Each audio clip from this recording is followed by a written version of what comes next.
My son uninvited me from Christmas dinner because his wife said I was too involved in their lives. 3 months later, when the foreclosure notice arrived at their door, they finally understood just how involved I really was. Turns out, cutting off the man who's been secretly paying your mortgage for 3 years wasn't the smartest holiday decision they ever made. If you've ever been pushed aside by family members who forgot where their blessings come from, grab your coffee and settle in. I'm Frank Sullivan, and at 68 years old, I've learned that sometimes the best gift you can give ungrateful people is a reality check wrapped up with a big red bow. You see, I spent 40 years putting everyone else's needs before my own. 40 years being the reliable dad, the helpful grandfather, the guy who shows up with his checkbook whenever there's a problem to solve. But somewhere along the way, my generosity became an expectation, my presence became an intrusion, and my love became a burden they wanted to set aside like last year's Christmas decorations. That phone call came on December 15th. Melissa's voice was sweet as pie when she delivered the news that would change everything between us. Frank, we've decided to keep Christmas small this year, just the immediate family. You understand, right? The immediate family. Like I wasn't the man who raised David from diapers, like I wasn't the grandfather who'd been showing up to every soccer game and school play for the past 14 years. But here's what they didn't understand about cutting me out of their perfect little Christmas bubble.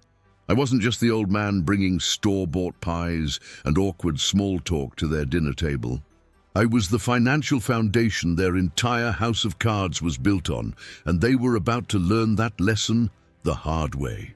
If you enjoy stories about family drama that end with some well-deserved comeuppance, make sure to hit that subscribe button.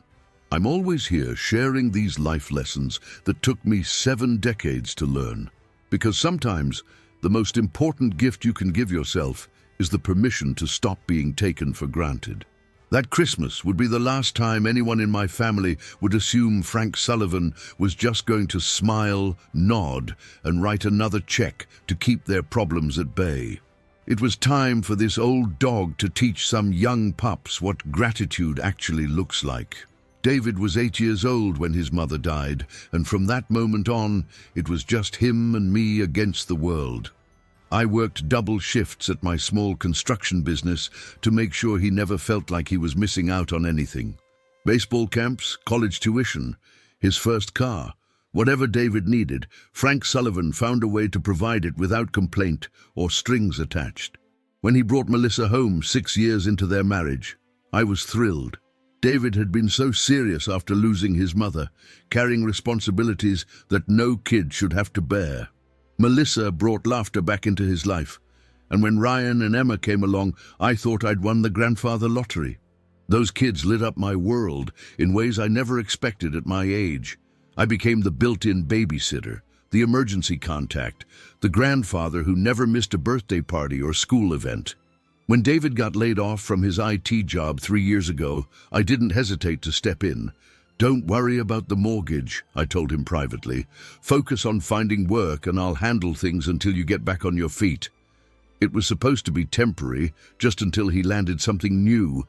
But temporary stretched into months, then into years. Even after David found his current job, the new salary barely covered their daily expenses. The mortgage payments kept coming out of my account, but I never mentioned it. Why burden them with guilt when I could afford it?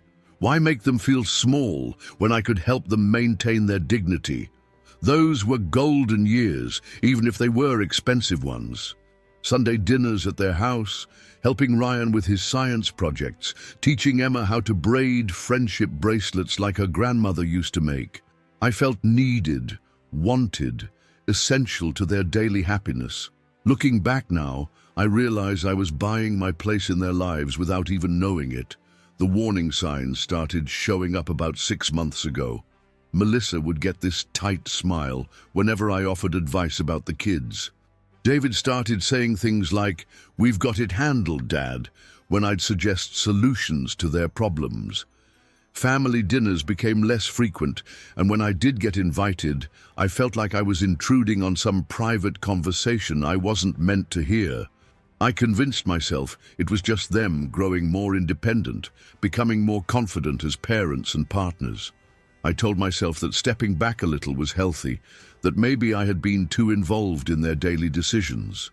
But deep down, I felt the cold wind of change blowing through our relationship, and it scared me more than I wanted to admit. The first real crack in our relationship came during Ryan's 14th birthday party in October. I'd been planning it for weeks, coordinating with Melissa about decorations, food, and activities. We'd always planned the kids' parties together. It was our tradition, something we both enjoyed. But this time, everything felt different from the moment I walked through their front door. Melissa barely looked up when I arrived with bags full of party supplies we'd discussed buying together. "Oh, you didn't need to get all that," she said, not even bothering to see what I'd brought. "We already ordered everything we needed." Everything I'd carefully selected based on our conversations was suddenly unnecessary, redundant, too much involvement from the interfering grandfather. During the party, I felt like a stranger in a house I'd been visiting for years. Melissa introduced me to other parents as David's father instead of the kid's grandfather. She redirected conversations when I started sharing stories about Ryan's childhood, like my memories were boring interruptions instead of treasured family history. Even the kids seemed distant, more interested in their friends than spending time with Grandpa Frank. The final blow came when it was time to cut the cake. I'd always been the one to help with the candles, to lead the birthday song, to make sure the birthday kid felt special. But this time, Melissa stepped in front of me with a camera. "Let's just keep it simple this year," she said, motioning for me to step aside. Simple meant without the grandfather who'd been celebrating these moments since Ryan was born. When I tried to talk to David about feeling excluded, he got that uncomfortable look he'd been wearing a lot lately. "Dad, you're being too sensitive. Melissa's just trying to make things easier for everyone." Easier for everyone meant easier without me, apparently. When had I become the complication in their family equation instead of the solution? That night, I drove home wondering when I'd gone from being an essential part of their lives to being a burden they had to manage. When had my presence become something they tolerated, out of obligation, instead of something they genuinely wanted?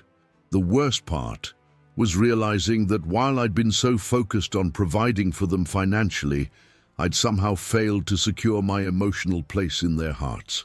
I sat in my kitchen that night, looking at the stack of bills I paid each month, not just my own, but theirs too.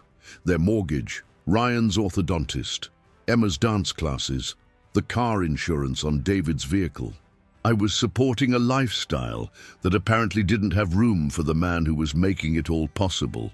The phone call that changed everything came on December 15th, right in the middle of me planning what gifts to buy the grandkids for Christmas. I was sitting at my kitchen table with a notebook, writing down ideas for Ryan and Emma, when Melissa's number popped up on my phone. I answered with a smile, expecting to coordinate holiday plans like we'd done every year before. "Hi, Frank," she said, and something in her tone immediately put me on edge. Too sweet, too careful, like she was delivering bad news to a child. "I wanted to talk to you about Christmas this year. David and I have been discussing it, and we've decided to keep things small. Just the immediate family, you know. We think it would be better for everyone, especially the kids." The immediate family. Those two words hit me like a slap across the face. After 16 years of Christmas mornings, after being the grandfather who showed up early to help cook breakfast and stayed late to clean up wrapping paper, I was suddenly not immediate family anymore. I was extended family, optional family, the kind of family you invited when it was convenient. "I don't understand," I said, though I understood perfectly. Did I do something wrong? Are the kids okay with this? The questions tumbled out before I could stop them, and I hated how desperate I sounded, how much I needed her approval to feel like I belonged in my own son's life. "It's not personal, Frank," she continued. using that patronizing tone people use when something is absolutely personal. We just want to establish some boundaries, create our own traditions as a nuclear family. You understand, right? Maybe we can get together the day after Christmas or something, just for a quick visit. A quick visit. After years of Christmas Eve traditions, Christmas morning chaos, and Christmas dinner conversations that lasted until midnight, I was being offered a quick visit, like I was a neighbor dropping by to borrow sugar. The worst part was hearing David in the background, not saying a word to defend me or contradict his wife's decision. When I asked to speak to David directly, Melissa's voice got even more controlled. He's busy with the kids right now, but he agrees that this is what's best for our family. Our family. Not his family, not my family, but their family that apparently didn't include the man who'd raised him and loved those children since the day they were born. I hung up that phone and sat in my kitchen for an hour, staring at the stack of bills on my counter. Their mortgage payment due in 6 days. Ryan's braces payment due next week. Emma's dance studio tuition due at the end of the month. For 3 years, I'd been quietly covering their expenses, making sure they could live comfortably in their beautiful suburban home while building their perfect nuclear family. That's when it hit me. They wanted boundaries. They wanted to establish their independence. They wanted to show me exactly how nuclear their family could be. Well, I was about to give them the most educational Christmas gift they'd ever received, the gift of true financial independence. For the first time in 3 years, I didn't make their mortgage payment on December 20th. I sat at my computer, cursor hovering over the bank transfer screen, and simply closed the laptop instead. It felt strange, almost foreign, to keep that money in my own account. For so long, their bills had been automatic, as natural as breathing. But if they wanted independence, they were going to get it. Christmas morning came and went without a phone call from David or the kids. I spent the day alone in my house, not out of sadness, but out of a strange sense of liberation I hadn't felt in years. No rushing around to deliver gifts, no pretending to enjoy forced conversations with Melissa, no walking on eggshells to avoid being too involved in my own grandchildren's lives. Instead, I made myself a proper breakfast, watched old movies, and started browsing travel websites on my laptop. When was the last time I'd taken a real vacation? When was the last time I'd done something just for me without considering how it would affect David's schedule or the kids' activities or Melissa's plans?